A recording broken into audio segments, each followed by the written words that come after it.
Hi, I'm Mark. And I'm Jeannie. We're the co-founders of Transformative Loving. We help couples repair, reconnect, and reignite their partnership. Today we want to talk about navigating the love map. Now, this is a video series, so we've got a total of 12 videos on this subject, and this is the second video.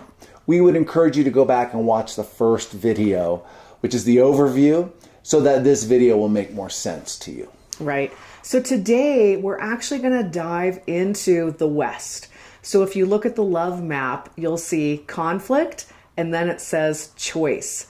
Now there's a lot that we could go over here. This is a pretty big topic, but because it's a quick tip video, we're going to dive into what it means to actually be able to make a choice. Because often when we're in conflict with our partner, it can feel like we're hijacked and all of a sudden we're often running into conflict and we haven't really been able to make a choice about that. Right. So we're talking about this choice going into conflict and how important it is, because naturally we want to co-regulate in our relationships. This is the feeling of going back and forth, feeling grounded and connected. When the conflict comes out, there's an interruption there, and we have to learn how to self-soothe. Yeah. So that's the point of this video, really, is this tool of self-soothing. And we know from attachment theory that babies are actually able to do this on their own. So we're all hardwired to flow in and out of this co-regulation and then back into self-soothing. So that's what we want to talk about today. Right. But when we're in conflict with our partner, we actually go into fight, flight, or freeze. So we go into this survival mode. And the thing about that is that we can either be in what we call love brain, right? Which is like the ability to connect. Yeah. Or we're in stress brain, and that's the fight or flight. And you can't be in both. So really there is a choice. You're either going to be in love brain or you're going to be in stress brain. And so that's what we want to help you with, is to be able to make that choice today. Right.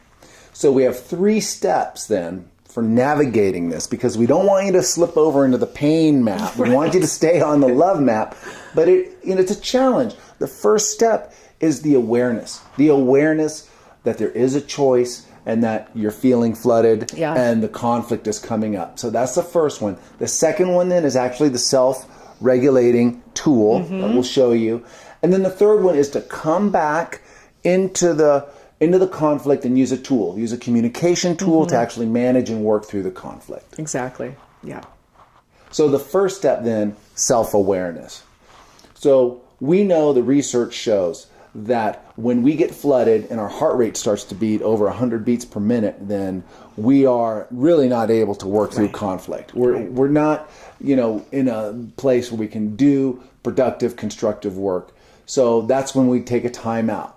And the Gottmans have taught us this. We've used this tool. It's a basic timeout tool, but you want to have a hand signal for it, because a lot of times in conflict, the verbal skills get gone. You get angry, you get afraid, or you get overwhelmed. Yeah, that's right. So you're in that lizard brain. So we like a timeout tool, or we would do a visual. Helpful. Yeah, this is one-to-one. And then the other thing that they talk about is setting a time to come back. Right. So we know when your heart beats up, it's going to take 15, 20, maybe even 30 minutes. Yeah. So do set a time to come back, and that would be the end of step 1. Right. And again, we're going over all of this really quickly, but it's important to have these steps down. So the second step then is actually the self-regulation. Now, you probably do this naturally already, right? You have things like yoga, you might go for a walk, you might do some meditation exercises. Whatever you have that gets you back to calm, those are all great tools. We just want to teach you one more, okay? So this is actually from Peter Levine, and he's a trauma expert, and he's studied trauma for decades. So he talks about somatic experiencing, which is basically like body-centered awareness. And our body is our container, so that when we start to spike into overwhelm or emotions, we can actually help ourselves come back to calm. So do this exercise with us. Here's how it goes, okay? So you're going to take your right hand, okay? You're going to put it on your left side, right under your armpit. Basically, you're holding the side of your heart. And then you're going to take your left hand and you're going to put it on your right shoulder. So it's like you're giving yourself a big hug. And do this with us. And then if you feel safe, if it feels okay, close your eyes. We're just going to take a few deep breaths here and really go into your body. When you close your eyes, it helps you come inside yourself.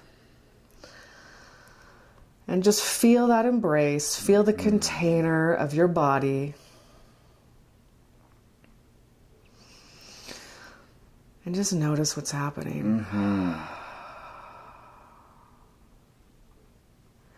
Okay, and then come on back. So that was only 3 breaths, right? But what did you notice, Mark? Well, it is that container of Yeah. the body. You establish that, and then you can see the emotions going on inside of you. It gives us that little bit of perspective. Yeah. It gives us some awareness, and the calm starts to come in. And I felt myself really, That's right. feeling grounded and feeling, more connected to my body and more connected to myself. Right. So this is really the most important thing around the choice point, is that you have awareness and you have a tool to get yourself back to calm. And if you can't do that, chances are you're going to spiral into the pain map. So really important that you can get aware that you're starting to flood and then come back to calm.